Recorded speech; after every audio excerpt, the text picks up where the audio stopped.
Ganyan pag Smart ang dishwashing paste. May double tanggaling formula. Tanggal ang sebo, tanggal ang bakterya. Bahid para walang bahid, linis fantastic sa metal at plastic. Number one ko to.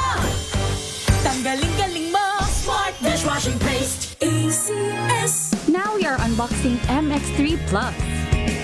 Plus because it has Garcinia mangostana, plus L-carnitine and CoQ10. Each box contains 30 vegetable capsules. And you can get them in leading drugstores nationwide and online in Shopee, Lazada, and mxvph.com. Mahalagang paalala, ang MX3 Plus ay hindi gamot at hindi dapat gamiting panggamot sa anumang uri ng sakit.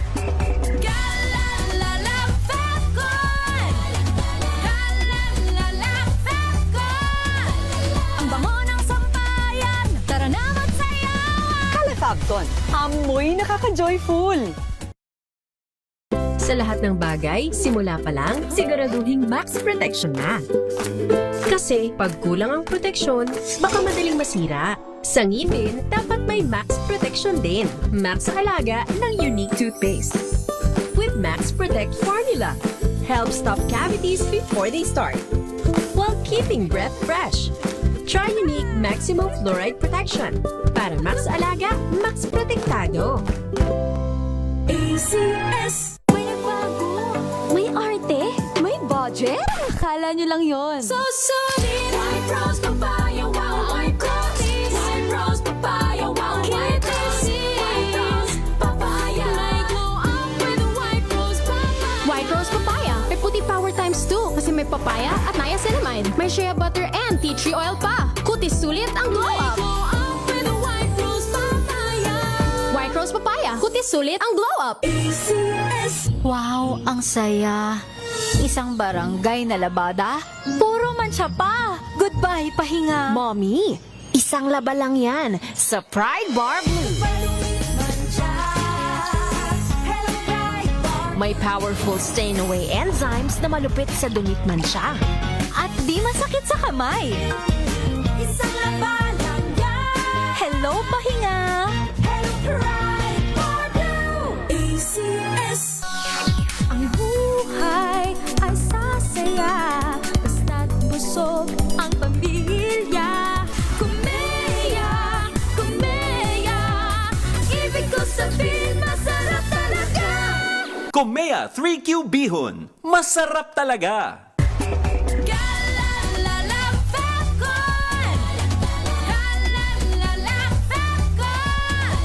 Ang bango ng sampayan. Tara na magsayaw. Calefacton, amoy nakaka-joyful.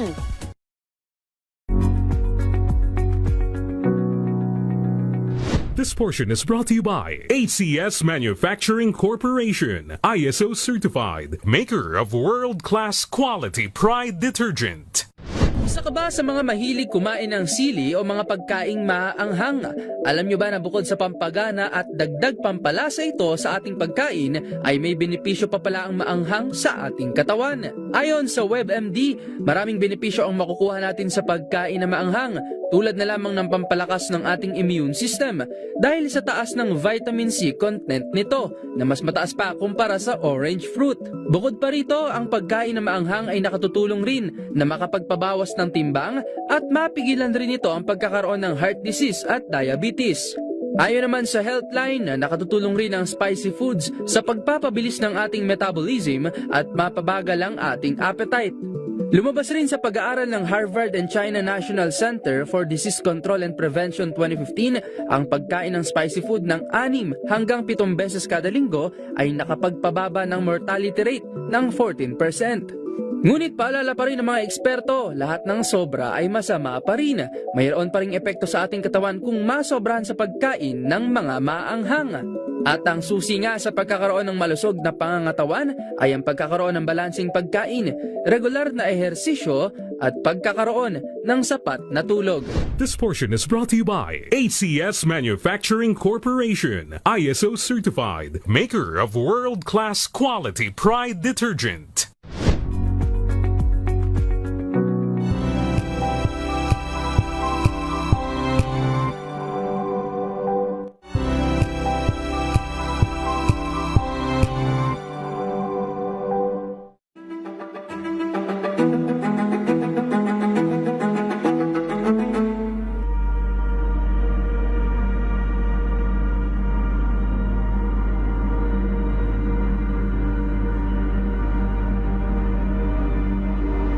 almost 1 in every 5 priests is undergoing a mental difficulty or emotional burden. Arnold, tao din kami. At isang bagay na maari din namin talagang maranasan is yung nararanasan ng isang tao. Sa kasalukuyan, ang simbahan ay nasa direksyon na ng tinatawag na new evangelization. Actually, kapag pinag-uusapan yung separation of the church and the state, dapat mas unawain natin na hindi nangingialam ang simbahan dahil gusto lang niyang makialam.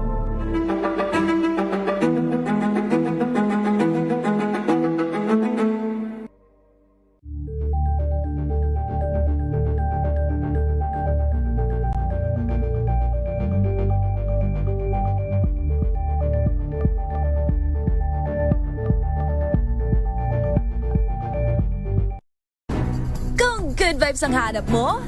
Dito ka na sa Sigurado! Mula sa mga istoryang nagbibigay ng insight. Pilipinas, 13 minuto na. Makalipas ang alas 5 ng hapon. Dahil ang pamamahayag kailangan laging patas. Ang pagtalakay ng bawat issue dapat laging parehas. Narito na ang balitaan at talakayang hihimay sa punot dulo ng mga issue. Bawat panig, ilalahad sa publiko. Programang DZRH Balansyado. Narito na ang mga balansyado sa pagbabalita at komentaryo sina Henry Uri at Karen Oyong. Balansyadong Balita. Pilipinas, araw ngayon ng Biyernes, 24 na sa buwan ng Abril, taon 2026 sa ulo ng mga balansyadong balita. 8 piso hanggang 10 pisong tapya sa presyo ng bawat litro ng diesel, nagbabadya sa susunod na linggo. Asawa at anak ni dating Secretary Mike Defensor kinasuhan ng NBI ng human trafficking. Saldico nananatili naman sa jurisdiction ng Czech Republic. Dating Pangulong Duterte obligado ng humarap sa paglilitis ng ICC. Kalamangan ni Vice President Sara sa 2028 Presidential Survey, nabawasan na ayon sa Okta Research. At Pangulong Marcos biyaheng Japan sa buwan ng Mayo. Mga naaresto naman dahil sa oil hoarding at profiteering, umabot na sa halos 80. Grupo ng Chinese experts tutulong sa pag-apula ng sunog sa landfill sa Navotas. 5 patay matapos bumangga sa pader ng isang police mobile sa Payatas, Quezon City. Magandang hapon Pilipinas, kami ang inyong tagapagbalita.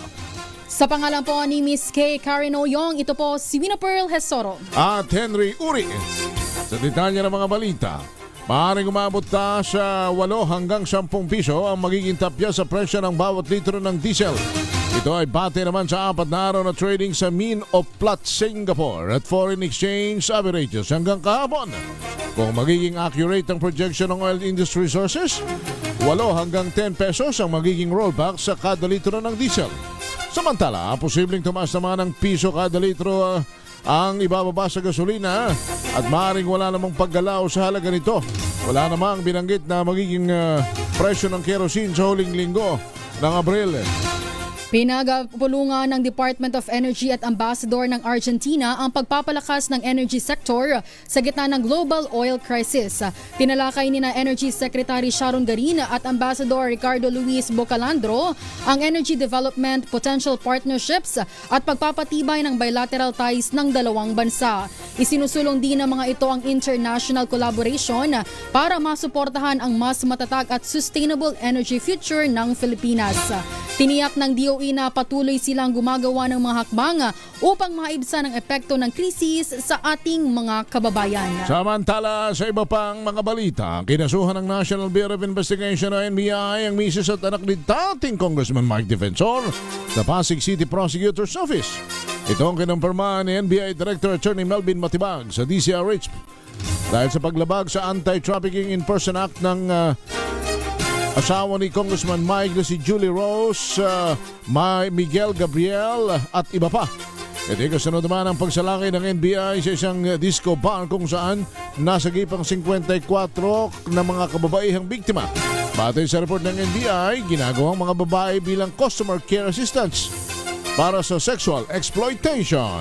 Sa iba nating balita, nilinaw ng Malacanang na hindi ginamit ni Pangulong Ferdinand Marcos Jr. ang salitang naaresto si Zaldico sa Czech Republic. Ayon kay Palace Press Officer Claire Castro, hindi ginamit ng Pangulo ang salitang arestado o aresto. Ang sinabi lamang aniya ng Pangulo ay nasa kustodiya ng Czech Republic si Cod dahil sa kakulangan sa tamang dokumento. Dagdag pa ni Castro, manilaw na naharang si Cod dahil sa issue ng immigration requirements at nilinaw rin ni DOJ spokesperson Attorney Polo Martinez na restrained si Cod at hindi formal na inaresto.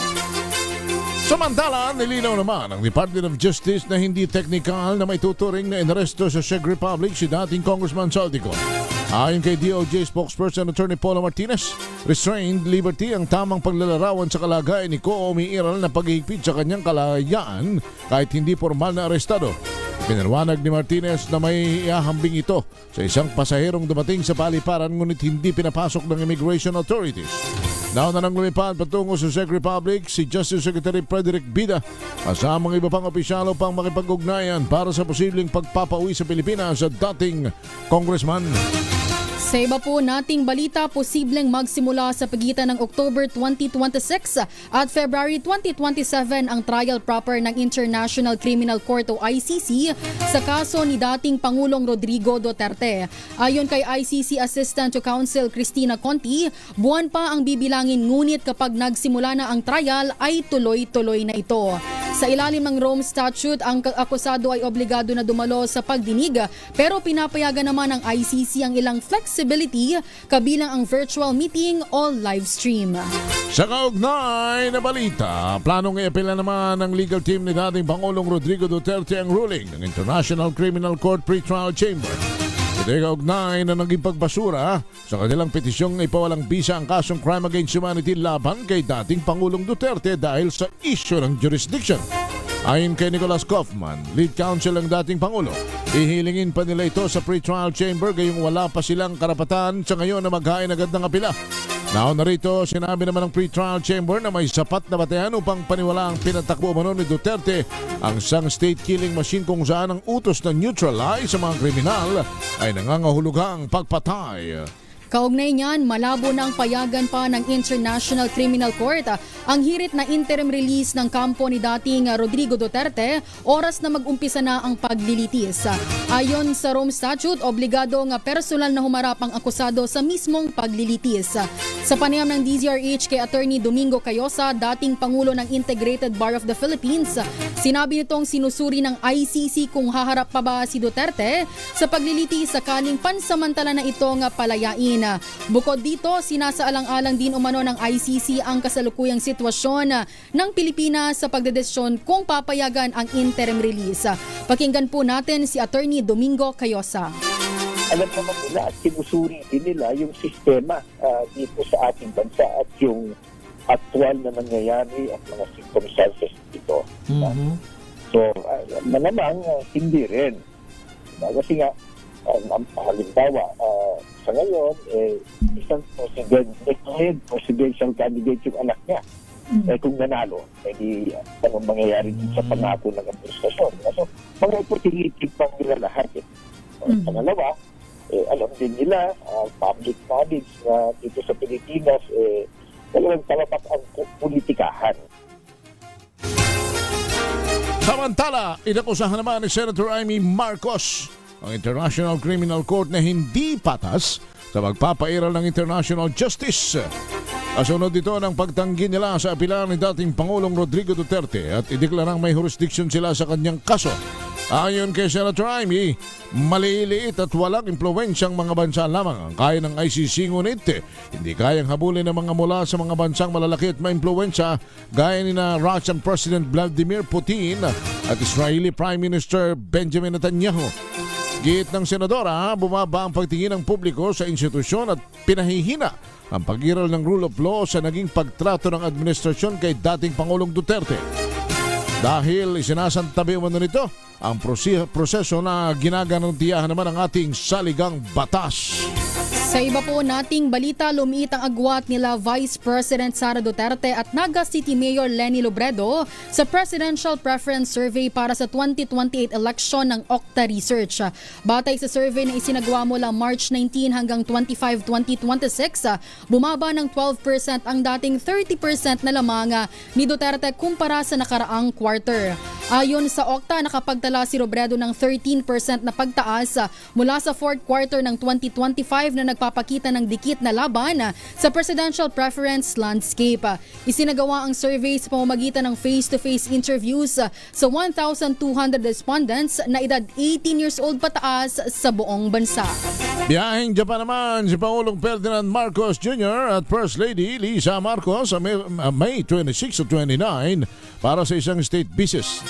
Ayon sa Presidential Communication Office, ang state visit ay kasunod ng imbitasyon ng Japanese government. Naasahan namang magpupulong sina Pangulong Marcos at Prime Minister Sanai Takaichi upang talakayin ang pagpapalakas ng ugnayan ng Pilipinas at Japan, kabilang na ang mga usapin sa energy security, food at maritime security. Nakatakda rin makipagpulong ang Pangulo sa mga business leader at Filipino community doon. Ngayong taon, ginugunita ng Pilipinas at Japan ang ika-70 anibersaryo ng diplomatic relations. Sa iba po nating balita, umabot na sa 77 ang naaresto ng Philippine National Police dahil sa iba't ibang krimeng may kinalaman sa produktong petrolyo mula nang i-anunsyo ni Pangulong Ferdinand Marcos Jr. ang State of National Energy Emergency. Siyam dito ang naaresto dahil sa hoarding, isa sa profiteering at 21 naman sa iba pang kaso kung saan pinakamarami ang dahil sa paihi. Ayon kay PNP spokesperson Police Brigadier General Randolph Tuanyo, 31 sa mga inaresto ay tuluyang kinasuhan ng otoridad. Samantala, si pinakahuling monitoring ay 287 na gasolinahan sa buong bansa ang sarado sa ngayon. 24 na minuto na makalipas ang alas 5 ng hapon, dumating na sa bansa ang isang grupo ng Japanese experts upang tumulong sa pagkapula ng sunog sa landfill sa Navotas. Magiging misyon ng Japanese Disaster Relief Expert na magbigay ng technical assistance sa Bureau of Fire Protection at iba pang kaukulang ahensya ng gobyerno. Ayon sa Japanese Embassy, ang 7-man team ay mula sa Fire and Disaster Management Agency, National Institute for Environmental Studies at Japan International Cooperation Agency. Abril 10 pa nangyari ang sunog sa landfill ng Navotas, subalit umuusok pa rin sa tambakan ng basura na nagdudulot ng matinding polusyon sa hangin. Bukod sa naturang syudad, apektado din ng mapanganib na air quality ang iba pang lugar sa Metro Manila. Samantala, 5 ang kumpirmadong patay na persons under police custody habang patuloy na nagpapagaling ang isa pang PUPC at 4 na pulis matapos sumalpok ang sinasakyang police vehicle sa pader sa Payatas kaninang umaga. Nangyari ang aksidente sa bahagi ng Payatas Road Corner Group 5, Barangay Payatas B, Quezon City pasado alas 11 ng umaga. Ayon kay QCPD Public Information Office Chief Police Major Jennifer Ganaban, ang Hilux patrol car ng QCPD Police Station 15 ay minamaneho ni Patrolman J. Materuma habang kasama ang mga escort na sina Police Master Sergeant Maynard Ramos at iba pa. Lula ng sasakyan ng 6 na PUPC na dadalhin sana sa Quezon City Custodial Facility sa Payatas para sa kanilang commitment. Batay sa report, nawalan umano ng preno ang Hilux habang binabaybay ang Payatas Road. Samantala, pinarindigan naman ng dating ang DPWH Undersecretary Roberto Bernardo ang akusasyon nito na tumanggap ng lagay si dating Senador Ramon Bong Revilla Jr. mula sa flood control project. Ang pahayag ay ginawa ni Bernardo sa pagharap sa pagdinig ng Sandigang Bayan sa inihiling ni Revilla na makapaglagak ng piyansa para sa 92.8 million malversation case. Ayon sa dating DPWH officials at state witness, personal niya ang dinala kay Revilla ang 250 million bilang commitment fee na kumakatawan sa bahagi ng kabayaran sa proyekto ng gobyerno. Sabi ni Bernardo, 125 million ang na-deliver sa White House residence ni Revilla noong 2024, habang 125 naman ang pinadala noong March 2025. Ipinahayag pa ng dating DPWH Undersecretary na nakalagay ang pera sa mga kahunang i-deliver kay Revilla. Kasama umano ni Bernardo sa naturang pagkakataon ng kanyang driver. Samantala, nagpasaklolo sa Court of Appeal si dating presidential spokesperson Attorney Harry Roque kaunay na naging desisyon ng Pasig Regional o Pasig City Regional Trial Court na nagkansela sa kanyang pasaporte at dineklarang bilang pugante. Sa inihain na petisyon, hiniling ni Roque na pigilan ang implementasyon nito sa pamamagitan ng temporary restraining order. Ayon pa sa kanyang kampo, walang legal na basihan ang naging desisyon ng Pasig RTC at malinaw na paglabag umano ito sa karapatan ni Roque. Idiniin ng dating opisyal na hindi kinilala ng korte ang kanyang patuloy na asylum application sa Europa. Nahaharap si Roque sa kasong qualified human trafficking kaugnay ng sinalakay na pogo sa Porac, Pampanga. Naniniwala naman ang kampo ni dating House Speaker Martin Romualdez na prejudged na siya ng Office of the Ombudsman at nalabag na ang kanyang due process. Ayon sa abogado ng Romualdez, nabahira na ang investigasyon dahil nahalata na ang pattern of prejudgment. Dagdag pa nito, tila nahatulan na rin ang dating speaker kahit wala pang formal na complaint at preliminary investigation dahil sa mga public statement ni Ombudsman Remulla at ng kanyang mga opisyal. Nauna nang sinabi ng Ombudsman ngayong buwan ay seryoso silang ikokonsidera ang paghahain ng plunder case kay Romualdez. Pero gate ng mga abogado, hindi ito patas dahil naging maaga ang paghuhusga ng prosecution. Dagdag pa naman ito, batay sa Supreme Court doctrine sa tinatawag na appearance of impartiality, dapat mag-inhibit ang ombudsman at ipaubay ang investigasyon sa neutral, independent body. Samantala, umamin si dating DPWH NCR Assistant Regional Director Gerald Opolencia sa Sandigan Bayan na tumanggap siya ng 1 milyong piso mula sa mga contractors bilang pasasalamat. Ito ang kanyang sinabi nang humarap sa bail hearing ni dating Senador Bong Revilla kaugnay ng Ghost Flood Control Project sa Pandi, Bulacan. Ayon pa kay Opolencia, natanggap niya ang naturang halaga noon siya pa ay Manila District Engineer. Taong 2024 nang utusan umano siya ni dating DPWH Undersecretary Roberto Bernardo na tiyakin na mabibigyan ng commitment o porsyento ang mga proponent ng proyekto. Wala nang tanungin naman ng Sandigan Bayan kung sino-sino ang mga ito. Wala umano siyang kinilala o kinalman o kilala dahil ang tanging trabaho niya ay makipag-coordinate sa mga district engineers. Itinanggi rin ni Opolencia na hindi siya konektado sa pagpapatupad ng mga proyekto, kabilang na ang iniimbestigahang proyekto sa Bulacan. 30 minuto na, makalipas ang alas 5 ng hapon, sumayin nyo na ang mga balita sa Balansyado. Kami, ang inyong tagapagbalita. Sa pangalan pa rin po ni Miss Kay Karen Oyong, ito po si Wina Pearl Hesoro. Henry Uri. Balansyado. Ang oras na yan ay hatid. Hello, Washi! Laundry day na naman! Yay! Anong meron? Mancha ng chocolate, putik, may libag pa! Kaya natin yan! With Pride Washing Machine Detergent, may triple stain-away formula. Tanggal ang makapit, madikit, at malupit na dumit mancha. Kaya easy-easy ang labada. Mula noon hanggang ngayon! All you need is pride. All you need is pride. ACS. Ang buhay ay sasaya basta't busog ang pamilya. Kumeya, kumeya, ibig ko sabihin masarap talaga. Komea 3Q Bihon, masarap talaga.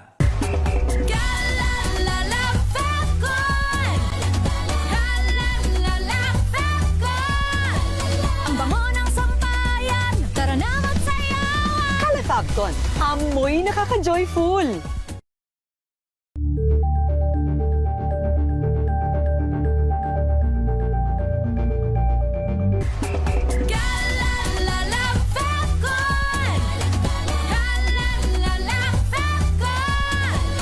bango ng sampayan, tara na magsayawan! Kala Fabcon, amoy nakaka-joyful!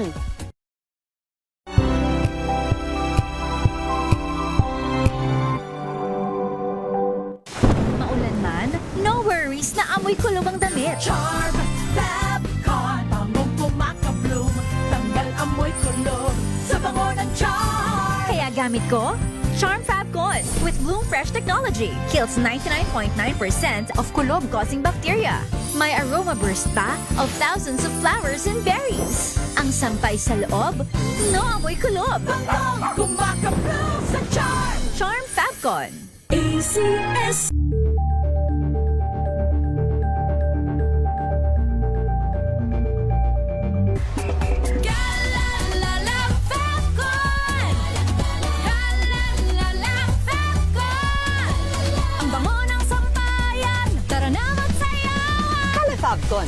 Amoy nakaka-joyful!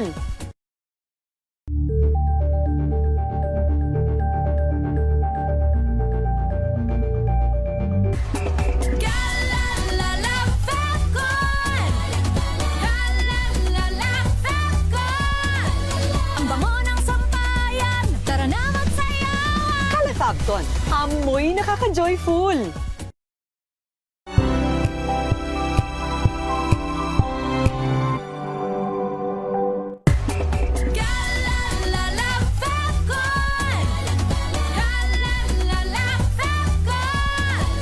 Ang bango ng sampayan, tara na magsayawan. Calefabcon, amoy nakaka-joyful!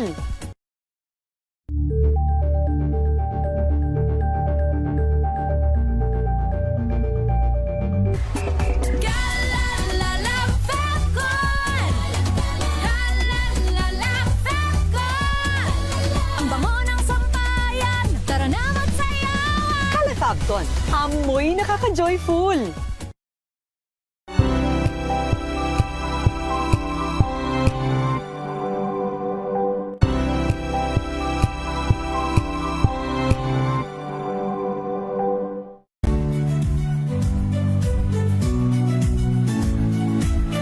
Magandang araw mga kaibigan. Ito po ang inyong balerina ng bayan, si Lisa Makuha Elizalde, na nag-aanyaya sa inyong samahan kami at ang aming mga espesyal na panauhin para sa kalahating oras ng masayang kwentuhan sa aming programang Art to Art, kung saan ang usapang sining at kultura ay para sa lahat. Huwag kaliligtaan, tuwing linggo, alas 3:30 ng hapon, dito lamang sa DZRH Radio, DZRH TV, at via online streaming.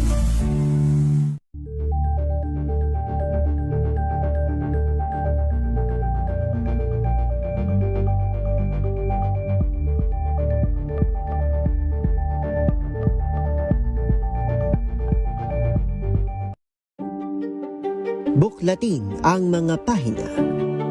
Pakinggan ang boses ng lipunan. Tunghayan ang mga issue mula sa ibang katayuan. Nakakalungkot kasi deserve ba namin ng ganito? Na hindi nila alam kung ano talaga yung kanilang mga karapatan. Yung gobyerno, tinulungan nila yung kanilang magsasaka. Pinapatahimik tayong lahat using various laws. Through education, kayang-kaya nating baguhin yung ganitong klaseng pag-iisip. Isang kwento, iba't ibang anggulo. Dito, sa Point of View.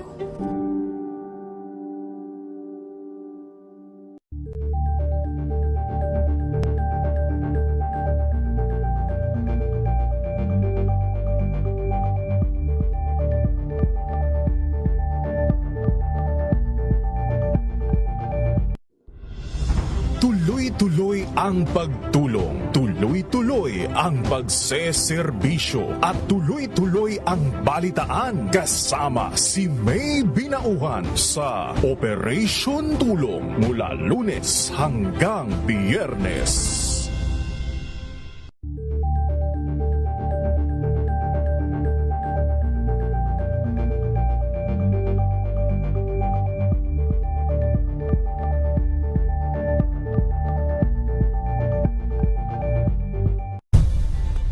Nagsimula sa pangarap hanggang sa maabot ang tagumpay.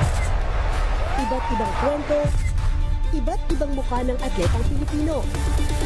Mas pinatindi, mas pinalakas, at mas pinaaksyon sa Match Point tuwing Sabado, 12:30 ng tanghali sa DZRH TV.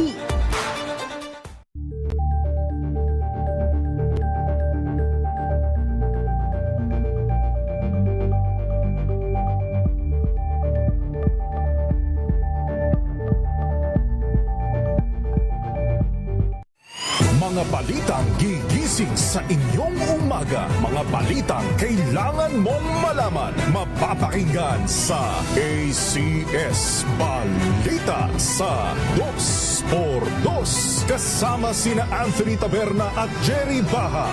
Lunes hanggang Biyernes.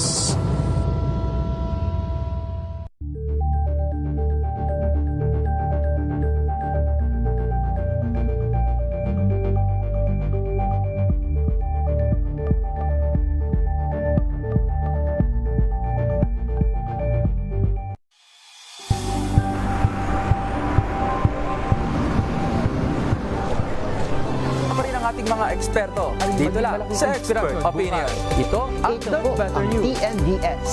Trending and Isang kwento, iba't ibang anggulo. Dito sa Point. Bawat pananagutan ating tatalakayin dito sa Hoy, Bawal Yan. Pilipino, dito lang sa Deezer HTV, Match of Entertainment and Lifestyle. Ito ang MBC TV Network News. Una sa Pilipinas, una sa Pilipino.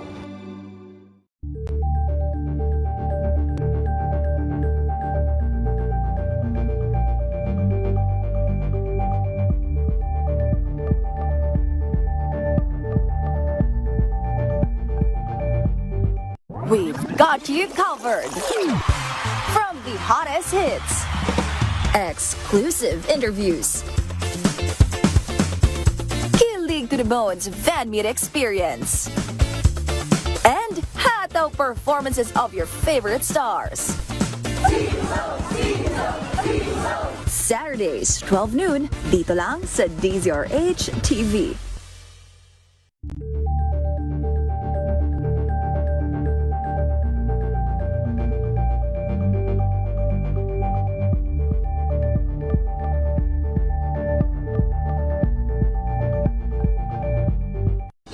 Ng naitalang 17 individual na ang kanilang naaresto. Ng Metro Manila Development Authority o MMDA ang No Contact Apprehension Policy o NCAP sa Metro Manila. Sa ang ilang mga dokumento ay peke.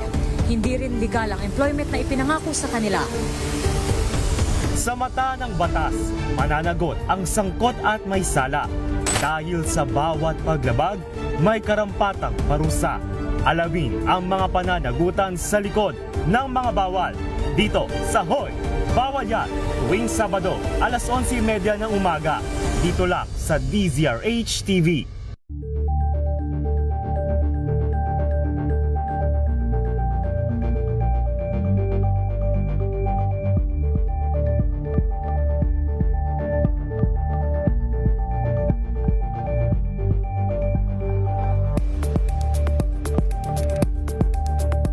Curious ka ba sa maraming bagay?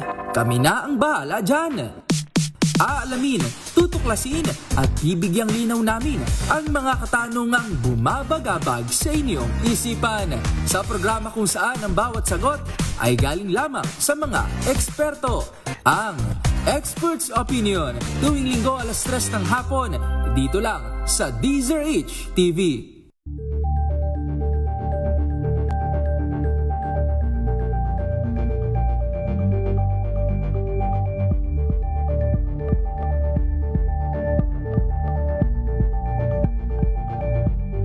Alamin ang mga maiinit na isyung pambayan, mga balitang kailangan mong malaman, usapin sa pamahalaan, politika, ekonomiya at kabuhayan. Ito ang mga dapat mong malaman, pakialaman at pag-uusapan dahil kayo ang tinig ng mamamayan dito sa Damdaming Bayan.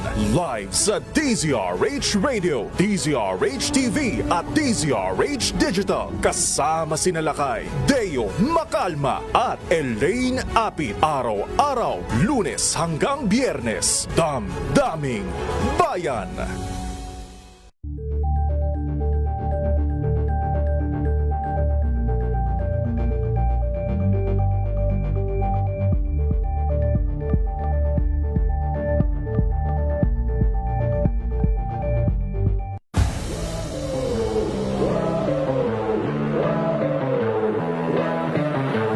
Mindset ko talaga is, una sa lahat, pagdating sa receive, talagang sasakupin ko yung buong court na parang hindi ko na sila papahawakan ng bola na sige pumalo na lang kayo dyan, ako na yung re-receive. Parang ganun yung nasa mindset ko eh. Yung bahay namin, tapat lang nun, court na agad. Okay. So, nung bata pa lang ako, kahit na sobrang tirik yung araw, talagang maglalaro at maglalaro ako. Kahit pustahan lang namin, ice water, ganyan, 5 piso. Siguro sa bawat team na napupuntahan ko,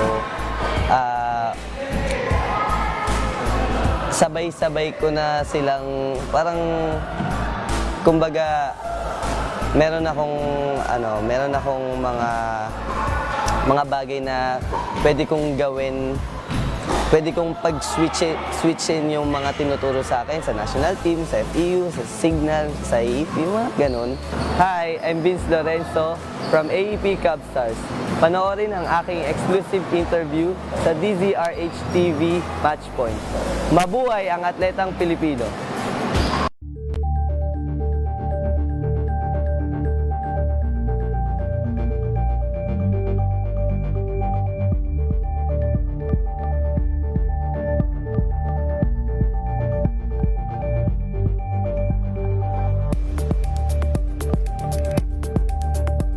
Abangan this Saturday. Hi, this is James Reed, and you're watching Scene Zone. Kilig vibes with Mr. Randomantic. Yes, I can say I'm living that Randomantic life. Ginawa ko na yun. Yes. I think maybe twice or 3 times. Hindi lang kita sa final edit of the music video, but there was a lot of fans passing. Troll pa lang Pwede naman. rin naman sa real life. Yes. I wouldn't mind. E paano na lang kung si James Reid ang kasama mong ma-stuck sa traffic? Baby, pasensya na, nananaginip pa, hindi na para isisi sa iba. Kung pwede lang na lumipas sa EDSA, di na nga maghintay pa. Alas 12 ng tanghali, dito lang sa DZRH TV. Na Almoranas sa wala tatawa at wala ring mangungutyaha lang. Ito'y lagi ko sinasabi sa inyo, huwag pagtatawanan, huwag ikahihiya na mayroon kayong ganyang sakit. Bagkus ilapit yan sa mga doktor. Pero kung matagal na kayong nagtitiis, kung matagal na kayong nagtitiis sa Almoranas na iyay, huwag na kayong magtiis, umaksyon na kayo, mag-Hemaway na, ha? Ang lunas sa sintomas ng Almoranas, ang Hemaway, ay mabibili ho sa Mercury Drug branches nationwide. Diosmane Hesperidine is the generic name of Hemaway. If symptoms persist, consult your doctor. Balansyado! Yung pagkamatay, partner. Good afternoon, partner. Yung pagkamatay nung... Good afternoon, partner. Salamat pala kay Wina ha para sa pag-sit-in sa akin kanina. Ano bang tunay na nangyari doon? Bakit ang sinasabi, hindi naman ika-MPA yun bega yun estudyante. Pero kanina may binabanggit naman ang ating Chief of Staff, si General Browner na kasama ikait, may dalang armas atin nga alamin ito dito sa tagapagsalita ng Philippine Army. Walang iba kundi si Colonel Louis Di Maala. Colonel Di Maala, magandang hapon sa inyo. Si Henry Uri at si Karen Oyong. Magandang hapon po, Colonel. Yes, magandang hapon, Henry, at magandang hapon, Karen. Opo. At din sa ating mga kababayan. Colonel, iisa-isahin nga ho namin kung mamarapati ninyo. Ano bang nangyari noong panahon na yon? At sino-sino ba itong mga involved? Yes, itong nangyari nga sa na encounter sa Negros Occidental ay dulot ito ng impormasyon na binigay sa ating mga kasunduluhan na mayroong presensya ng mga armadong grupo doon sa barangay Salamanca, Tubuso, Negros Occidental. So ang ating mga kasunduluhan ay nag-conduct ng security operations doon sa tinuturong lugar. So nagkaroon na tayo ng enkwentro at sa kasamaang palad, merong nasawi na 19 na members ng CPP-NPA. At meron din nasugatan sa panig ng ating mga sundalo. Meron tayong isang nasugatan. Kaya ngayon ay nasa stable condition. Opo. At doon ho sa mga napatay ay ilan po doon ang estudyante at yun tama po ba na binabanggit ay isa sa namatay ay estudyanteng galing sa UP sa pangalang Alisa Alano, partner, tama? Si Alyssa, Sir Colonel De Maala, sir? Yes, tama yun.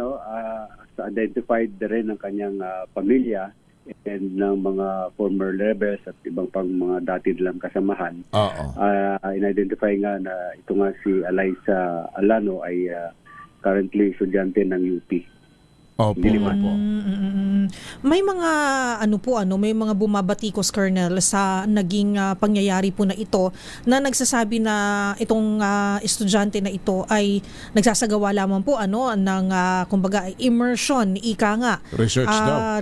Para sa research, sa kanyang pag-aaral po, kasama ang mga magsasaka po, Pero ano po ba yung inyong pagtanggap sa mga reaksyon na ganito? Pag sinasabi, paano nyo po ba pinaiintindi na ito ay isang sabihin natin lehitimong operasyon sa inyong palagay, tama po, no? At Colonel? Yes, tama yun. Itong ginawa ng ating mga kasundaluhan ay isang lehitimong operations, security operations na dulot na nung pagbibigay ng informasyon ng ating mga kababayan.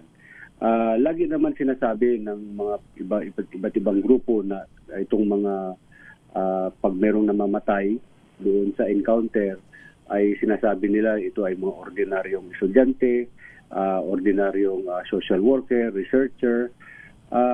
But mismo yung ating mga sundalo na nandoon sa encounter at sila mismo yung nakasagupa, sila yung nagsasabi na itong mga to ay may mga barel at barilan sa ating mga sundalo.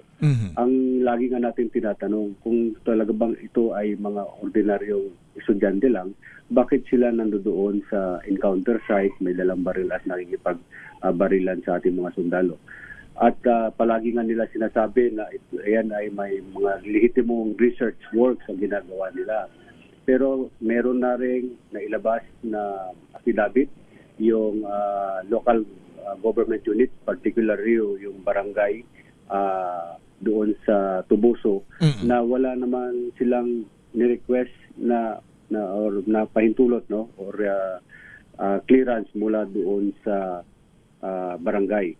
Kasi pag tinatawag naman natin kung ito ay legitimate na mga research work ng mga estudyante, dapat meron silang daladalang mga authority from the school, authority from clearance from the barangay. Apo.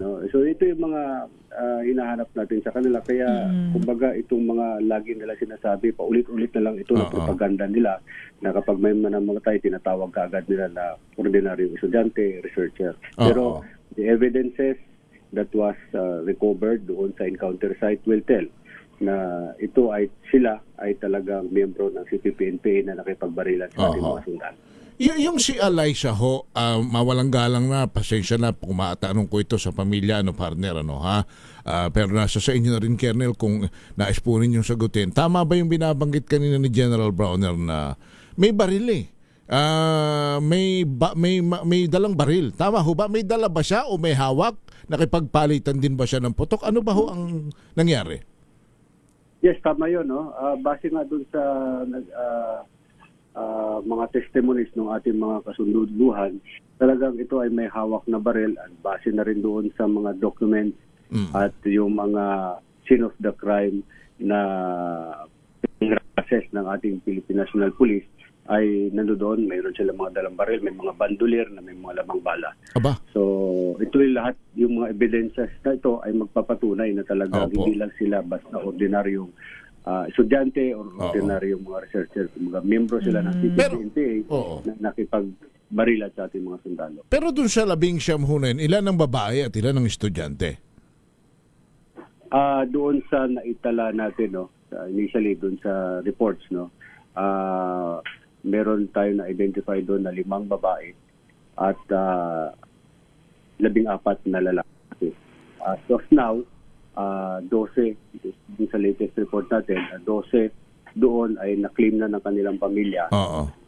Yung 3 ay pinoproseso pa. However, meron pang 4 na hindi pa na-identify at wala pang nag-claim doon sa mga cadavers. So maraming estudyante ho?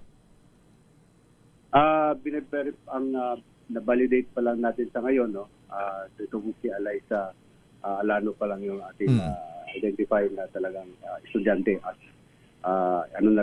kinlaim na rin ng UP Diliman na siya ay currently estudyante. The rest ay tuloy-tuloy yung ating pagbabalidate at inahayaan natin yung portion na ito to the PNP SOCO dahil sila yung nagproseso ng identities and validation ng mga pagkakilala nitong mga namatay sa encounter.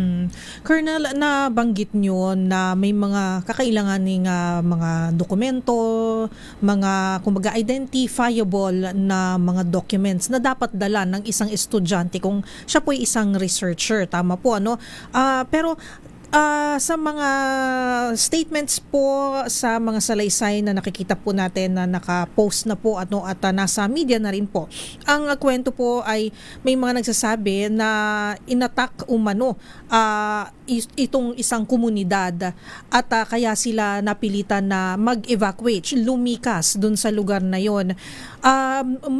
Wala nang pong panahon na para siguro to kung inosente man ng estudyante o isa mga estudyante na ito na may dala siyang mga identifiable na mga documents to prove that he or she is just doing research, hindi na po niya mapapakita ito. So, ang tanong po, paano po kayo nag-vet kung ito pong mga aktibidad na ito, mga estudyante na ito ay lehitimo po sila nagsasagawa ng research o meron na o sumapi na po sila dito sa mga armadong mga aktibidades. And pangalawa, sir, ito po bang si Alyssa, matagal yun na rin po ba na minamanmanan itong estudyanteng ito, Colonel? Ang pinangyarihan kasi ng enkwentro ay medyo may kalayuan din sa community. So walang ibang dahilan na nagre-research sila na wala namang community. So kaya itong mga lumalabas na mga pinapalabas nilang issue is dahil lang gusto nga nilang i-discredit yung legitimacy ng security operations na ginawa ng ating mga kasunduluhan. Kaya nga open naman tayo kung sa tingin nila meron violation na ginawa yung mga sundalo, open naman tayo to any investigation. Opo. And pangalawa, itong as per dito sa atin sa validation kay Alyssa, we leave to the Philippine National Police and the ground unit based dahil mayroon security portion na ito na hindi ako pwedeng mag-discuss. We understand. So, yes, but definitely as per doon sa nakakilala sa kanya, as per revelation ng mga dating former rebels at revelation ng isa doon sa mga nahuli doon sa checkpoint, yung 5 na nahuli doon sa checkpoint, ay kasama nila itong si Alyssa at iba pa na nakipagbarila doon sa mga sundalo doon sa encounter site.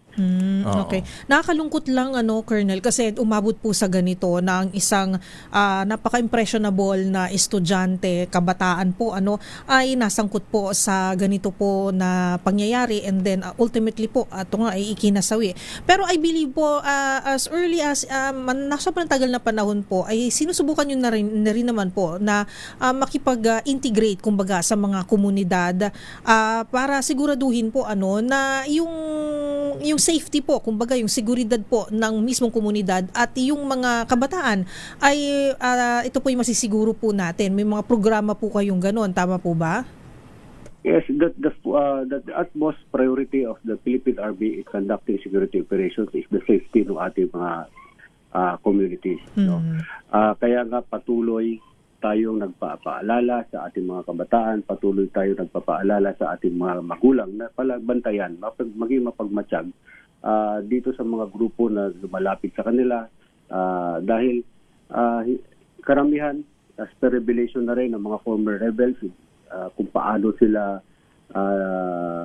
naging membro ng CPP-NP dahil nung doon pa lang sila, nung sila estudyante pa lang, nagkaroon na ng agitation, nung na-agitate na sila dahil sa mga different issues na itinatanim sa kanilang utak, na-organize at na-mobilize na sila. And later on, kasama na dito yung pagsasampa sa kanila, ini-integrate na sila doon sa armadong grupo para maging regular member na ng CPP-NP. Colonel, yung bang pinangyarihan, yung yung terrain? Bulubundukin ba ito? Gubat? Bahayan ba ito? At yung bang mga naka-engkwentrong mga NPA ay naglalakad, nag-uumpuka, nagre-recruit? Ano ang kwanhonon? Ano ang ginagawa nila? Yung terrain natin, patag ito. no? May mga kunting yung tubuhan, tanim ng tubo at may mga fish pond. Malayo ito, medyo may kalayuan dito sa community. Sa bahayan. Nangyari ang encounter, madaling araw pa lang, noong April 19 hanggang paabot ito dahil ito ay series of encounters. So, ini-expect natin nga nung nagsumbong nga yung ating mga kababayan, particularly doon sa barangay Salamangka, pinuntahan ng ating mga kasunduluhan at nung papunta pa nga lang sila doon sa sinabing kinaroroonan itong grupo na to ay pinaputokan na sila at nagkaroon na ng enkwentro. So, kaya nagkaroon ng series of encounters ito. Kernel, kung halimbawa, partner, ang isang estudyante, alam naman niyang siya ay nagre-research lang, o baka naipit lang sila, nagkataon na nung nadoon siya sa lugar, naroon din yung mga NPA. Kung ako ay estudyanteng lehitimo ang pakay, wala naman akong kinalaman, hindi naman ako sumasali sa ganyan. Kung maipit ba ako at sa gitna ng putukan magwagayway ako ng puting panyo at sabihin ko, estudyante lang ako, huwag niyo akong babarilin, huwag niyo akong idadamay dito, wala akong kinalaman. Pwede hubang mangyari yun at yun ba bibigyang i-honor ba yun ng inyong nasa ating sandatahan? Ang ating Philippine Army during the conduct of our security operations, we follow rules of engagement. We follow the international humanitarian law, and we utmostly respect yung human rights ng bawat isa sa atin. So hindi naman tayo yung lagi nang pinapalabas na berdugo. We are a professional army. Kaya pag may mga ganyang bagay, supposed to be, ang isang estudyante hindi na dapat nandoon kasama yung armado. So yan yung lagi natin sinasabi. Kung may nakita sila armado, bakit pa sila pupunta doon? Dapat magsumbong na sila sa ating mga law enforcement to ensure na baka natin ma-secure yung kanilang safety and as well as yung peace and order doon sa lugar. So ibig sabihin ninyo, halimbawa, nagre-research ko sa isang lugar, biglang may dumating na mga armado, lumayo ka na. Huwag ka nang sumama, umiwas ka na. Is that what you're saying, Colonel? Yes, dapat isumbong niya yung presence dahil ang paano na ito ay illegal na may mga dalang baril at consider na natin terorista.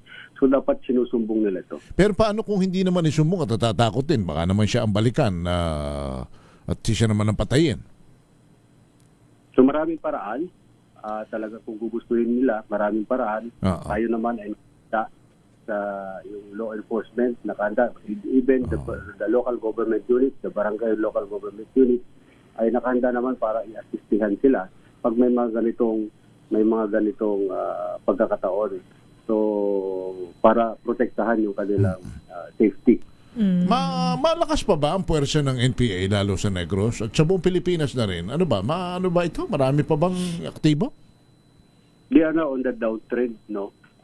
Marami na tayong na-dismantle na mga guerrilla fronts and as of now, 0 active guerrilla fronts na ang na-record natin. However, itong mga remnants nito, ito sila yung mga nagko-consolidate para palabasin na mas malakas pa rin sila or ko-consolidate sila para i-recover yung isang lugar para makapag-recruit ulit. Kaya tayo ay paulit-ulit na nananawagan sa ating mga kababayan na kapag may mga ganitong presensya ng mga armadong grupo, dapat isumbong nila sa mga kapulisan o sa kasunduluhan para atin ay maaksyonan. Dahil ang security at yung peace and order sa ating mga lugar ay hindi lamang responsibilidad ng kapulisan o ng Philippine Army, kundi responsibilidad nating lahat. At ano naman po yung tamang paraan po, sabihin na natin? Kasi alam naman po natin, ang lahat po ng panig ay may ipinaglalaban, may pinaniniwalaan, may kanya-kanyang prinsipyo. Pero sa sitwasyon pong ito ay unfortunately meron pong nagbuwis ng buhay on both sides, tama po, pati po sa ating mga kasundaluhan ay meron din pong kumbaga nasawi o di naman kaya ay nasaktan, and also on the other side. So ito pong issue po ng insurgency, ito pong issue po ng armed conflict, ano po ba yung dapat nating tamang perspektibo na pagtingin dito, at lalo na ang mga kabataan ay they're very impressionable, madali, sabihin na natin, dahil very passionate sila, madaling maano yung kanilang damdamin, lalong-lalo na pag sa issue po ng hustisya, pangkabuhayan, kahirapan, na nagiging rason po ng armed conflict, isa sa mga rason ng armed conflict din po, Colonel. Nire-respeto natin yung kanilang karapatan para makapagpahayag ng kanilang mga saloobin. Pero ibang usapan kapag iyon ay nagdala sila ng armas at nagipag-awa laban sa ating mga kasundaluhan. Maraming paraan para tumulong sa ating bayan. Maraming paraan, kagaya nga nung nabanggit ng mga ginagawa ngayon ng mga former rebels, yung mga sumuko na sa atin. Katuwang na natin sila ngayon sa pagpapaunlad nung kanilang mga dati communities. Sila na rin yung naging solusyon doon sa problema dati nilang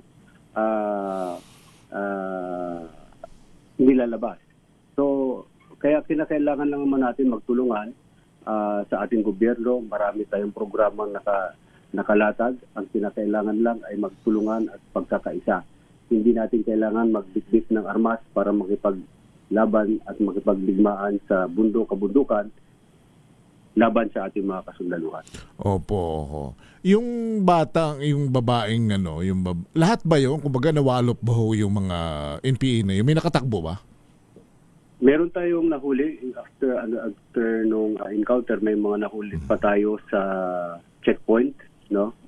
Ito yung mga naka-list doon sa encounter site. Kaya kasalukuyan nasa custody na sila ng Philippine National Police and they are undergoing proper documentation. Kakaawa naman may madalas sa Colonel, tama ba yung mga ganyan pagka naputokan na, nasugatan na, karaniwan hindi na rin sasalba ng mga kasama, iniiwan na. Tama ho ba? Yan, doon tayo nalulungkot, no? Dahil pagkatapos na lang i-recruit, pagkatapos dumaan sa hirap, gutom, kapag nagamit na nila at wala nang pakinabang sa kanilang grupo, ay basta na lang iwanan. Marami na tayong experience dyan na kang dati nila makasamahan, basta na lang iniwan at pinabayaan. Kaya tayo nalulungkot na may mga ganito pa rin pagre-recruit. Kaya patuloy yung ating panawagan sa ating mga kababayan na talagang takwilan natin itong armadong grupo na ito at magtulungan tayo para talagang magkaroon tayo ng pangmatagalan ng kapayapaan dito sa ating bansa. Alright. Colonel, salamat na marami for joining us. Mabuhay po kayo. Thank you, Colonel. Yes, salamat, Henry. And, si Karen po. Si Karen. At mabuhay tayong lahat. Thank you. Si Colonel Louie Di Maala, tagapagsalita po ng Philippine Army. Nakakapalo mo po ito sapagkat, partner, alam mo, bilang magulang, kanya tayo nagpapaaral ng ating mga anak. Minsan, lagi, ito sinasabi ko, hindi na ito para sa akin. This is for your future. Magpapamilya ka, lalo na yung mga may kahirapan ng buhay, di ba? Lagi partner sinasabi, anak, ayaw ko nung maranasan mo yung naranasan ko. O kahit naman ikaw ay nakakaalagwa sa buhay, gusto mo rin naman na maganda yung kinakahinat na ng iyong magiging supling. Tama ka, may kanya-kanyang prinsipyo diba? May kanya-kanyang paniniwala, paninindigan, prinsipyo sa buhay, di ba? Alam mo, partner, may marami na nakakaalam. Dumaan din ako sa ganyan at muntik-muntikan na rin. Kanya lang kasi hindi, talagang naman yan. Bukas na liham naman yun sa buhay ko. Batang Quezon ako, partner Kanya lang ipinaliwanag ko doon sa mga kumukumbinsi sa atin nung araw na ako kasi nag-iisang pinapaaral ng lola ko sabi ko sa kanilang ganon. Ikaw ay nag-iisang breadwinner. At ako napakaraming nakapatong sa balikat ng responsibilidad. Sa payan, oo. Oo, at ako talagang pag ako'y hindi nagpatuloy ng pag-aaral at kung ako'y may makagraduate at ang pipiliin kong landas ay ito, marami pong magugutom. Para sa akin, ang unang mission, ito partner, mga kabataan ganito, ang unahin ninyong misyon ay ang inyong sariling pamilya muna. Sapagkat paano kayo makakapag-misyon sa ibang pamilya, sa ibang tao, sa barangay at komunidad, kung ang inyo namang sariling pamilya ay napapabayaan. Ay inyong napapabayaan, hindi ninyo pinahahalagahan, Paano kayo magsisilbi sa ibang tao kung ang inyong ina ay umiiyak? Ang inyong tatay araw-gabi nag-aalala? Nasaan ang hustisya ron? Nasaan ang tamang katwiran doon, partner? So kung talagang gusto mong magserbi sa ibang tao, siguraduhin mo muna na maayos, payapa, walang hilahil ang iyong pamilya. Pero kung ikaw naman ay maling serbisyo yun, partner, para sa akin. Para kang para kang magbi-birthday ka na naghanda ka ng napakarami na inutang mo lang. Papakainin mo lang yung mga barkada at kaibigan mo. Special naman nila. Tapos kinabukasan, wala na kayong pagkain, para sa pamilya. Para sa pamilya. Oo. Hindi ba? Nangutang ka pa. Oo. Wala pang bayad ng tuition. Kasi ang bansahong ito, magsisimula ito sa matibay na pamilya. Pag matibay ang pamilya, matibay ang komunidad. Pag matibay ang komunidad, matibay ang barangay. Pag matibay ang barangay, matibay ang bayan, ang lalawigan, matibay ang buong bansa. Pero kapag po ang pamilya pinababayaan mo at inuuna mo ang isikmura ng iba, hindi masamang tumulong, partner. Pero siguruhin mo munang maayos ang pamilya mo. Hindi nagugutom, nakapag-aaral, masaya, yung mga naiiwan mo sa bahay pag wala ka. Yun ang magandang misyon, mga kabataan, galing sa isang tatay. Hindi ko kayo hindi ko kayo pinipigilan. Desisyon nyo yan Oo nga. Pero wag, magbimisyon kayo, tutulong kayo sa iba, inaalam ninyo yung problema ng kanayunan. Tapos sa bahay, tatawag kayo, kumusta na si nanay? Ito, hindi natutulog, magtuna ang mata, nag-aalala, nasaan ka na daw? Di ba? Hindi ka pa umuuwi. Hindi na kumakain. May sakit na. Si tatay. Ito, hindi na rin. Inatake na sa puso ka, iisip sa'yo. Nasaan ang hustisya ron? Isipin muna natin ito. Hindi masamang magmahal, tumulong sa kapwa at magmahal sa bansa. Lagay natin sa tamang perspektibo. Balansyado! Alas 6:09 na po ng gabi, babalik tayo. Ako si Henry Uri. At ako po si Miss O, Miss Karen Oyong. Balansyado! This time check. Tanggaling-galing mo, Smart dishwashing paste ko, pritong ulam na masebo, plato ng kaldero, tanggaling for everyday. Ganyan pag Smart ang dishwashing paste. May double tanggaling formula. Tanggal ang sebo, tanggal ang bakterya. Bahid para walang bahid, linis fantastic sa metal at plastic, number 1 ko to. Tanggaling-galing mo, Smart dishwashing paste. ACS. May nagbago. May arte.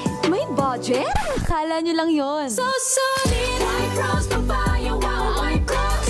White Rose Papaya, wow, White Rose. White Rose Papaya. May glow up with White Rose Papaya. White Rose Papaya. May puti power times 2 kasi may papaya at niacinamide. May shea butter and tea tree oil pa. Kutis sulit ang glow up. Glow up with White Rose Papaya. White Rose Papaya. Kutis sulit ang glow up. ACS. Hello, Washi! Laundry day na naman! Yay! Anong meron? Mancha ng chocolate, putik, may libag pa! Kaya natin yan! With Pride Washing Machine Detergent, may triple stain-away formula. Tanggal ang makapit, madikit, at malupit na dumit mancha. Kaya easy-easy ang labada. Mula noon hanggang ngayon! All you need is pride! All you need is pride! ACS. Here are top 3 reasons why you should get your hands on MX3 capsule. 1. It has alpha, beta, and gamma mangosteen. 2. It's cholesterol and fat-free. 3. MX3 is proudly Pinoy made and has garnered multiple international awards. So what are you waiting for? Dito ako sa tested and proven ko na. MX3, dito ako bilib. Mahalagang paalala, ang MX3 capsule ay hindi gamot at hindi dapat gamiting panggamot sa anumang uri ng sakit. Wow, ang saya. Isang barangay na labada, puro mancha pa. Goodbye, pahinga. Mommy, isang laba lang yan sa Pride Bar Blue. May powerful stain-away enzymes na malupit sa dumit mancha. At di masakit sa kamay. Isang laba lang yan. Hello, pahinga. Hello, Pride Bar Blue. ACS.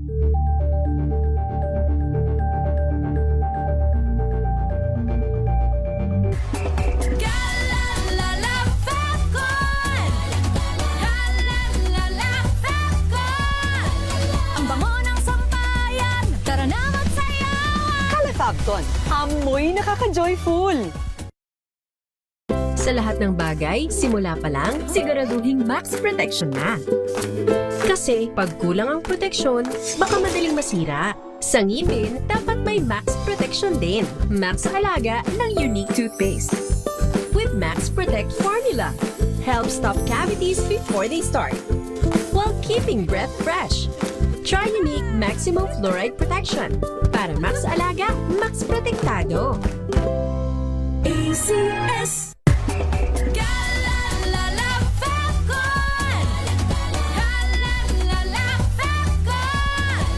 Ang bango ng sampayan, tara na magsayawan! Kala Fabcon, amoy nakaka-joyful! DIY photoshoot ideas para sa first birthday ng inyong baby. Alamin. This portion is brought to you by ACS Manufacturing Corporation, ISO certified, maker of world-class quality Pride detergent. Ang first birthday ay maituturing na isa sa pinakamahalaga at espesyal na milestone ng inyong baby. Pero sa kabila ng pagiging special day nito, hindi naman kailangang mabutas ang bulsa ni na mommy at daddy. Gawin pa rin itong memorable sa tulong ng DIY photoshoot. Una riyan, keep it simple and straightforward gamit ang mga nauusong number balloon na pwedeng ilagay sa tabi ni baby with matching cake. Pangalawa, uso rin ang pagko-collage ng photos kung saan pwedeng pagsunod-sunurin mula sa first month hanggang 12-month-old picture ni baby. Pwede rin namang outdoor ang gimmick para fun in the sun ang dating ni Chikiting. Pero kung isang pet lover ang inyong anak, bakit hindi subukang isama si Doggy sa tabi ni baby? Cute din kung bihisan ito as little man o little lady. Lagyan lamang ito ng grown-up accessories na kukumpleto sa look. At syempre, hindi mawawala ang matchy-matchy looks kasama ang buong pamilya. This portion is brought to you by ACS Manufacturing Corporation, ISO certified, maker of world-class quality Pride detergent.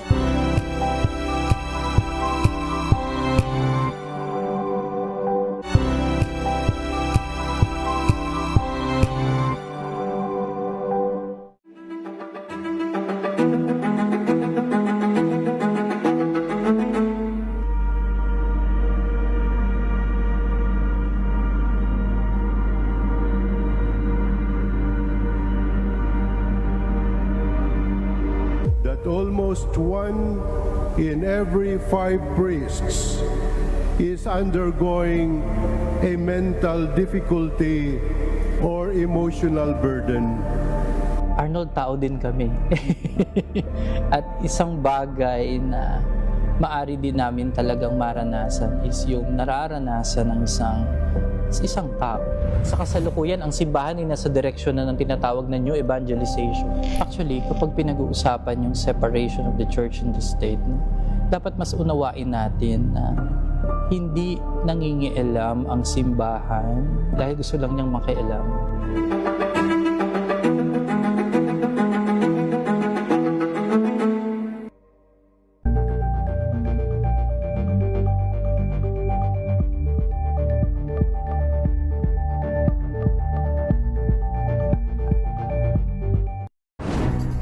Good vibes ang hanap mo?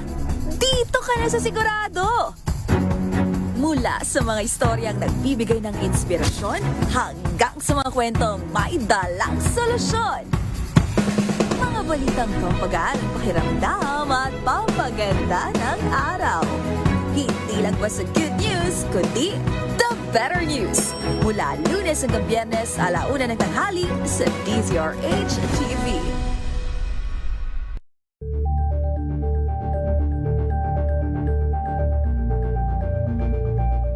Tambalang Anthony Taberna at Jerry Baha ang gigising sa inyong umaga dahil lalatay ang humahagupit na diskusyon at komentaryo Lunes hanggang Biyernes sa 2x2.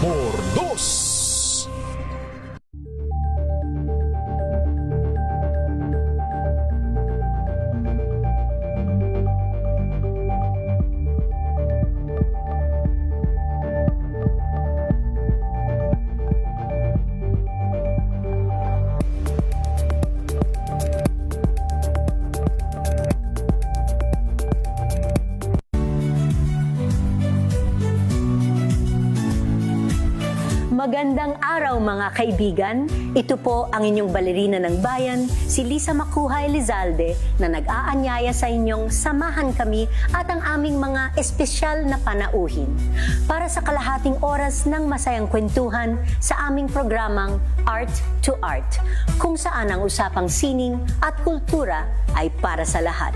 Huwag kaliligtaan, tuwing linggo, alas 3:30 ng hapon, dito lamang sa DZRH Radio, DZRH TV, at via online streaming.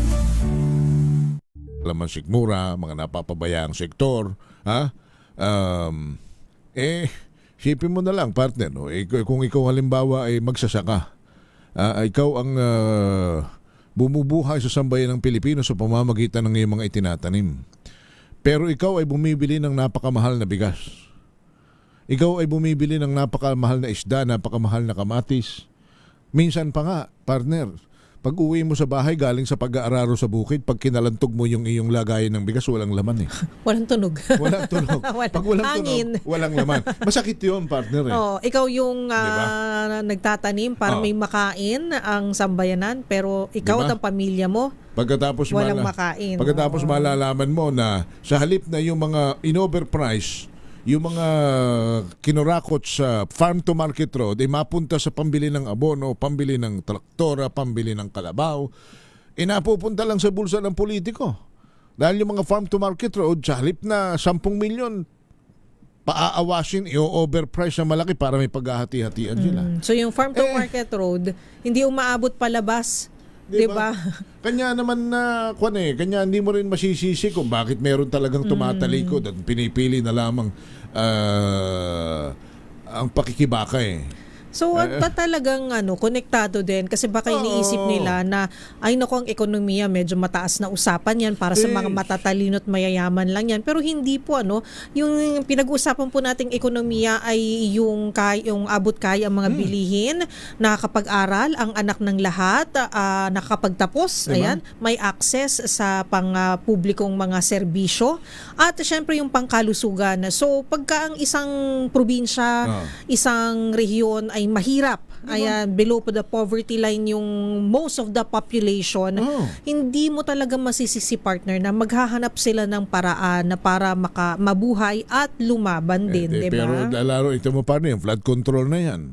Isipin mo, pagbahaan, ikaw ang biktima. Wala nang ulan, binabaha ka pa. Biktima ka rin. Diba? Paano ka ngayon? Kung ikaw hirap na hirap sa buhay, kumakayod ka, lumalaban. Kawawang-kawawa. Diba? Kumakayod ka, lumalaban ka ng parehas, pagkatapos kinukurakot lang naman ng pondo na sana'y makakaaluan at makakaigaya sa buhay mo. Tapos pipila ka rito para humingi ng ayuda sa katanghalian tapat. Tapos may 'di ba may mga inaatake. May mga namatay na nga habang nakapila sa para makatanggap ng ayuda. Ito ba yung buhay na gusto ng isang Pilipino? Syempre hindi, 'di ba? Hindi rin natin deserve 'yon. Oo. Kaya sana kung para ang kawakasan lang nito, partner, ay gobyerno na talagang kumikilala at may pusong hindi para lamang, partner, sa kanilang pansariling interest, kundi para sa tao talaga. Otherwise, magpapaulit-ulit lang ito. It will be a recycle situation from kailan pa ba nagsimula yung komunismo na yan, partner? Hanggang ngayon, yan pa rin ang bitbit. In other words, paano hindi? Pag mag-i-eleksyon, pag ako'y nanalo, trabaho, kalusugan, edukasyon, partner, sa susunod na eleksyon, naman itatalumpati nila. Ibig sabihin, hindi na-resolve. Hindi na-resolve. Oo, ang mga naunang mga issues. 3, 6 na taong kayo nakaupo, pag after ng inyong ng inyong term, pag nagkampanya, yan pa rin ang sasabihin ninyo, walang nag-improve. At pag tumakbo yung kanilang anak, tumakbo ang kanilang mga apo, ay yun pa rin yung sigaw, yun pa rin ang plataforma, ay mag-isip na kayo. Sahanay naman ng PNP, partner, wala naman kayo. Trabaho lang nila yan. Ang tayo proteksyonan, ang labanan ng kumakalaban sa Estado. Sadyang yan, ang misyon ng AFP at ng PNP at ng other authorities. Yun lang, masakit. Kababayan natin, kapwa 15 Pilipinong binibistay ng bala na ang pinambili ay galing sa buwis nating lahat. Nakakapanlo mo po ito. Balansyado! 6:22 na po ng gabi. Panginoong mahabagin. Dagdag pa mga benepisyo daw para sa mga solo parent sinusulong sa Kamara. RH number 12, Milky Regional Milky. Sa National Solo Parents Day, isinusulong sa Kamara ang mga dagdag na panukala para sa benepisyo at pangalaga sa mga solo parent at kanilang anak. Nakapaloob ito sa dalawang House bills ni Representative PM Vargas ng 5th District ng Quezon City. Ayon kay Vargas, layunin ang dalawang panukala na mabigyan ng comprehensive support system ang mga solo parent at kanilang mga anak. Sa House Bill 3413, magtatayo ng Refuge and Assistance Center sa bawat probinsya, lungsod at munisipalidad para sa mga buntis edad 21 pababa. Ang sentro ang tutulong at magbibigay ng kalinga sa mga batang ina na inabandona ng kanilang partner sa pamagitan ng temporary shelter, free medical assistance at prenatal care. Sa House Bill 3404 naman o Free Child Care Services Act, magtatayo ng libreng child care centers para sa mga bata 3 taon pababa. Tulong ito sa mga ina na walang kasambahay para makapasok pa rin sa kanilang trabaho. Ako si Milky Reguna, nagulat para sa DZRH, una sa Pilipinas, una sa Pilipino. Maraming salamat Manang Milky Rigunan. Samantala mahigit 2 milyong pisong halaga ng iligal na droga na kumpiska sa 24 oras na operasyon ng SPD.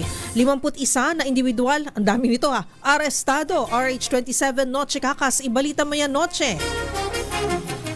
Miss Kay at Kuya Henry, aabot sa 2,246,668 pesos ang halaga ng nakumpiskang shabu at marijuana sa magdamag na operasyon ng Southern Police District. 51 individual ang inaresto na umano'y sangkot sa illegal drug trade, wanted persons, illegal gambling, loose firearms at iba pa gaya ng local ordinance. Ayon sa SPD, tuloy-tuloy ang kanilang paglaban sa lahat ng uri ng criminal activities. Paiigtingin ang mga operasyon para masigurong umanong ligtas at maayos ang komunidad sa Timog, Metro Manila. RH27 na natikakas DZRH, una sa Pilipinas, una sa Pilipino. Balansyado! Thank you, Noche. Samantala sa probinsya, 27 anyos na laborer arestado sa panluloob sa bahay sa isang lola sa Davao City. John Soter, John.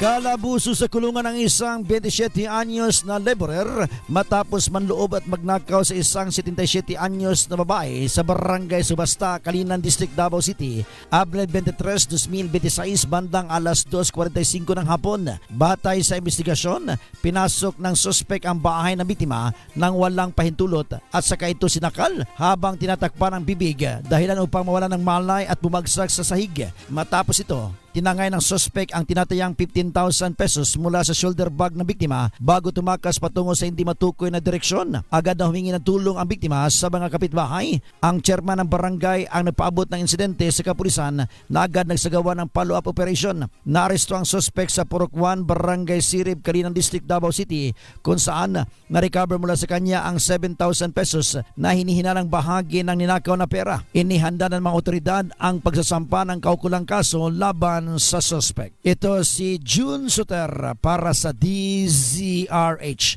Una sa Pilipinas, una sa Pilipino. Maraming salamat June Soter. Samantala, survivor ng human trafficking sa Myanmar na taga-bayan ng Palapag, Northern Samar, binigyan ng pangkabuhayan ng lokal na pamahalaan. RH34 Jane Bantayan, ibalita mo yan Jane. Pinagkaluban ng halagang 30,000 pesos sa livelihood kit ang isang survivor ng trafficking mula Myanmar. Mula ito sa bayan ng Palapag, Northern Samar, at ang nasabing tulong ay nagmula mismo o pinagkaloob mismo ng lokal na pamahalaan ng Palapag at ng Department of Labor and Employment o DOLE, Northern Samar. Ayon sa LGU Palapag, kabilang ito sa repatriated overseas Filipino worker noong April 22 ngayong taon. Kinilala ito na si Michael Tindoy, residente ng Barangay Paiso, Naturang Bayan at biktima survivor ng human trafficking sa Myanmar. Binigyan ito ng pamahalaan ng sari-sari store kit halagang 30,000 pesos mula para sa LGU Peso Livelihood Program for Displaced Disadvantaged Workers.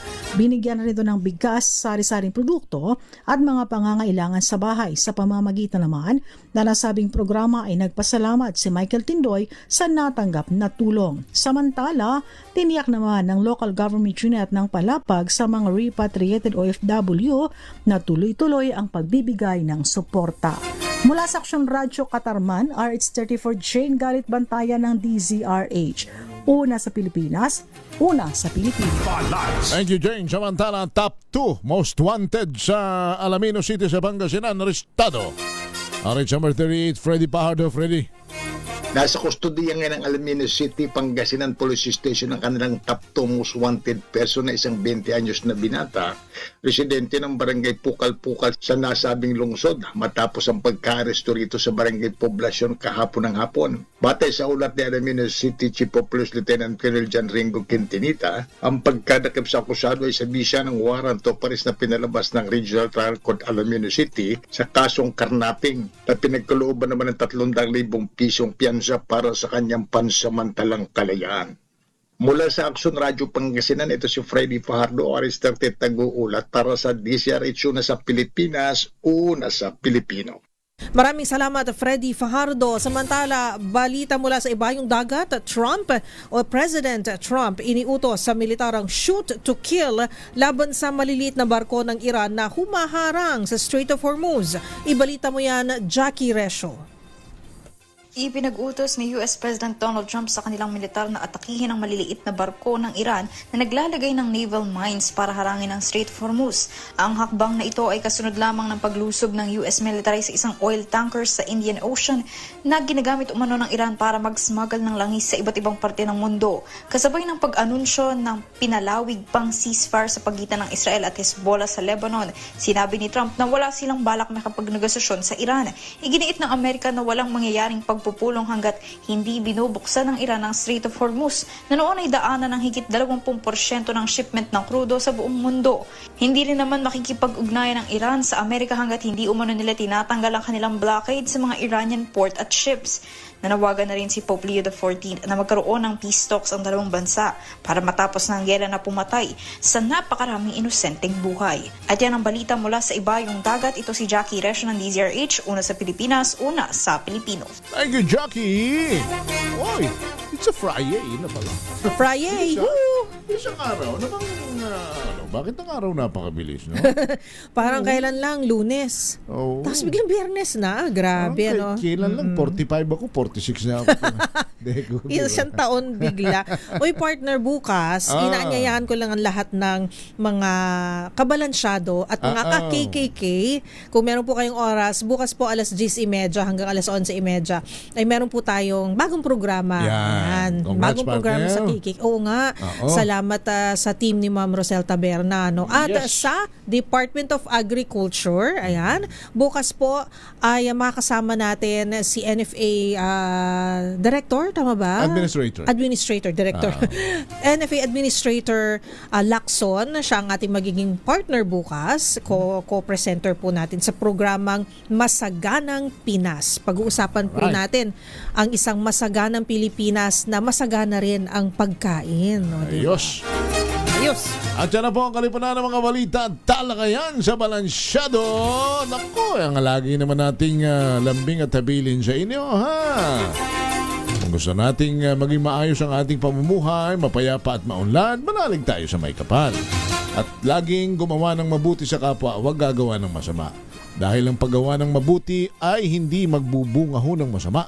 Ha? Health is wealth. Ayan po. At susunod na po ang DZRH Usapang Legal. Ang topic po ni Attorney Cam, si Cheryl Adami Molina. Siya pong inyong makasama dahil Friday today. Sapat na ba ang affidavit of loss para makakuha ng bagong titulo ng lupa? Alright. Salamat po. Ako si Henry Uri. At ako po si Miss Karen Oyong. Bye. Balansyado. Ang oras na yan.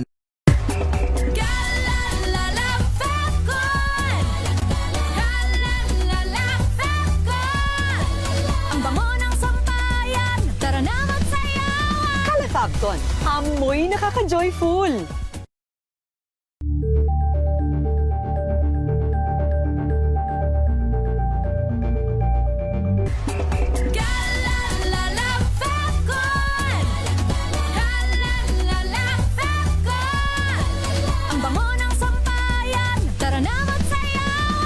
Fabcon.